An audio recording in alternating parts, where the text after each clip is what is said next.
తీసుకునేలాగా అడ్డగోలుగా తవ్వేయకుండా ఎక్కడ పిఠాపురాన్ని భయపెడతానంటే దానికి నేను అండగా నిలబడతాను.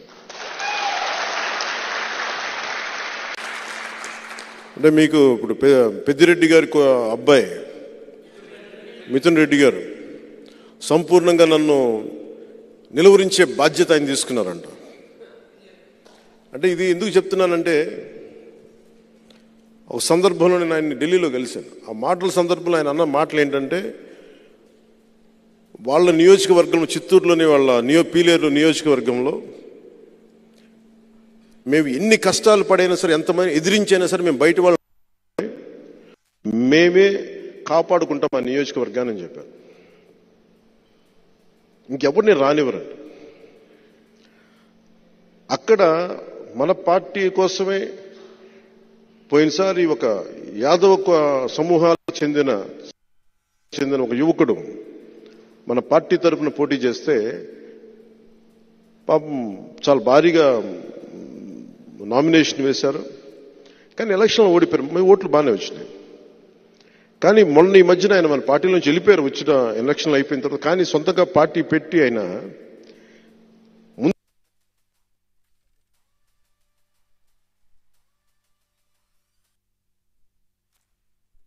బీసీలకు అండగా ఉంటామంటే మేము మెతుకులు పడేస్తాం, మీరు ఏరుకోండి. 60 పైచిలుకు సీట్లుంటే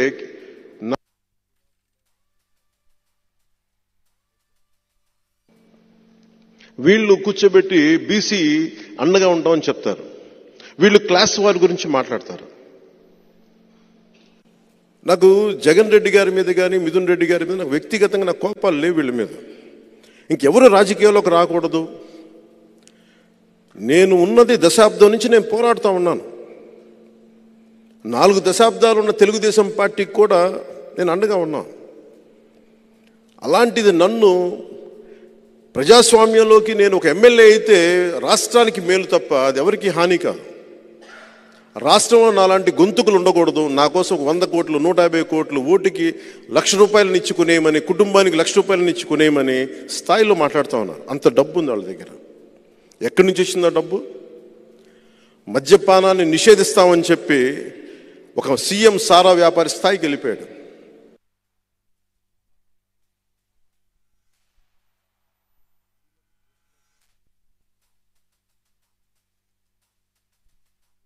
కుటుంబీకులు ఇంత డబ్బు పేరుకుపోయి వాళ్ళ దగ్గర ఏం చేయాలో తెలియక కొట్టుకుంటున్నారు వాళ్ళు. నేను వాళ్ళతో ఏం ఛాలెంజెస్ ఏం చేయట్లా. నాకు వాళ్ళ డబ్బు తాలూకు శక్తి నాకు బాగా తెలిసిన వాడిని. నేను ఒక్కటే కోరుకుంటాను, నిజంగా తల్లి దీవెన కనుకే ఉంటే నాకు మీ అందరి ఆశీస్సులు ఉంటే మనిషికి 1,00,000 పంపించినా 1,00,000 పంచినా అది పనిచేయదు. జనసేన గెలుస్తుంది, పవన్ కళ్యాణ్ గెలుస్తుంది.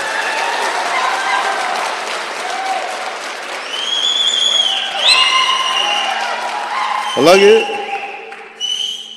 వంగా గీత గారిని కూడా మీరు తెలుసో, మీ అందరికీ తెలిసి ఉండొచ్చు, 2009లో మన ద్వారానే రాజకీయాల్లోకి వచ్చారు. సమాన్ రావు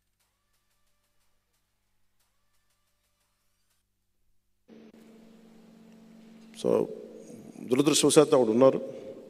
భవిష్యత్తులో ఆవిడ వైసీపీని వీడి జనసేనలోకి రావాలని మనస్ఫూర్తిగా కోరుకుంటున్నాను.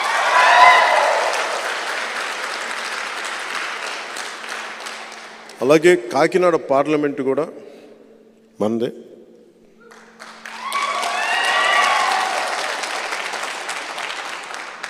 ఎందుకు కాకినాడ పిఠాపురం చాలా కీలకమైనవి భారతదేశానికి అంటే, మొట్టమొదటి కాంగ్రెస్ ప్లీనరీ పిఠాపురంలో జరిగింది. అలాగే చిన్న రాష్ట్రాలు విడిపోవాలన్న ఆలోచన కూడా మనకి కాకినాడలోనే మొదలైంది. సో కాకినాడ చాలా కీలకమైంది అన్ని మార్పులకి. మీ అందరూ విభిన్నమైన కులాల నుంచి వచ్చారు. నేను ఒక్క కులానికి పరిమితం అయిపోయే వ్యక్తిని కాదు. నా కులానికి నేను సంపూర్ణంగా గౌరవిస్తాను. అన్ని కులాలకి ఎంత గౌరవిస్తానో నా కులానికి కూడా అంతే గౌరవిస్తాను. కానీ కులం కోసం మిగతా కులాలతో గొడవ పెట్టేసి మీరంతా వేరు మేమంతా వేరు అని చెప్పి ఒంటరి అయిపోయి ఎవరికి కాకుండా పోవడం నాకు ఇష్టం లేదు. నాకు అది నేను పుట్టిన కులానికి కూడా మంచిది కాదు. పింక్ డైమండ్ లాగా నేను ఏ పార్టీ అధికారంలో ఉన్నా, ఉదాహరణకి రమణ దీక్షితులు గారు టీటీడీ ప్రధాన అర్చకులు 2018-19లో ఆయన స్వయంగా నాకు ఒక మెసేజ్ పంపించారు, ఇక్కడ శ్రీవారి పింక్ డైమండ్ మిస్ అయిపోయింది, ఇక్కడ మీరు మాట్లాడండి అని.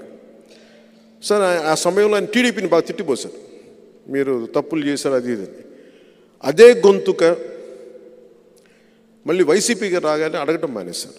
నేను పింక్ డైమండ్ ఆ రోజున మిస్ అయితే ఈ రోజు కూడా మిస్ అయింది, దాని గురించి మాట్లాడండి అని.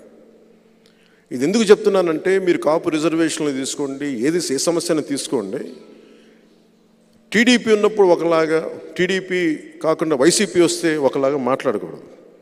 ప్రతి పాలసీ మీద చాలా స్పష్టమైన అవగాహన నుండి మాట్లాడాలి.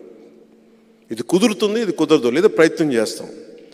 ప్రయత్నం చేస్తే ఫెయిల్ అయితే కనీసం బాధ్యత, అకౌంటబిలిటీ నేను ఈ పరిస్థితుల్లో నేను చేయలేకపోయాను.